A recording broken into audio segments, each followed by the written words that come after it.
Puntahan natin yung nagwawalis sa tupad. Tupad? Walis mo. Naglilinis yan. Ito yung masipag naglilinis sa tupad dito sa Pangasinan. Ito ba naman kasi? Membro ng tupad yan. Ni kita. Op, op. Ni tumpuak. Tumpuak. Ako buwan kayo na niya rin eh. Ano nag-open? Nakailang sako na siya ng ganyan. O kaninang umaga pa naglilinis yan. Wala pa yung mga kasama niyang tupad na maglinis. Pero tapos na niya. Sinulo niya lahat. Gusto niya lahat ng sahod ng kasama niya kunin niya. Yung mga guys, nilinisan niya lahat. Putik. Yung galing. Ayan o. Dito po sa highway ng Binlok. Bunuan po yan.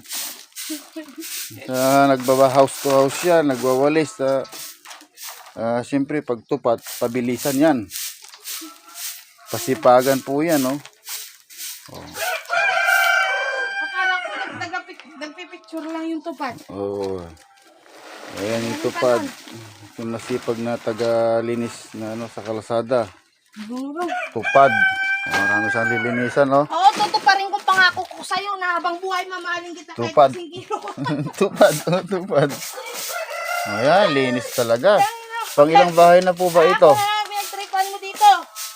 Pang ilang bahay na po ba itong nilinisan nyo, ate? Nakita ko yung isang sako, naka 10 sako na yata ang ganyan nilinisan na. Ilan ba kayong maglilinis dapat ngayon? Sinulong mo na lahat ah. O, ilan ba kayo? 12. Tapos ikaw lang mag-isa, di po? Magkano isa? Sinulo mo ah. Kawawa naman yung mga kasama mo, sinulo mo lahat. O, pawis na siya o. Malapit na yun matapos, wala pa yung kasama yung mga tupad. Yan ang tagalinis ng tupad ng Binlok.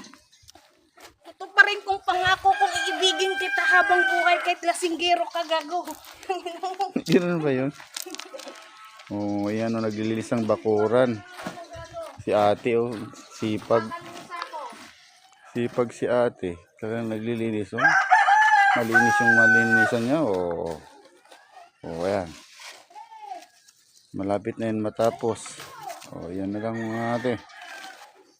Hihingi tayo ng pangkape sa kanya pag binayaran na siya sa ano, paglilinis ng ano, tupad. O, ayan na. Thank you for watching. Tupad.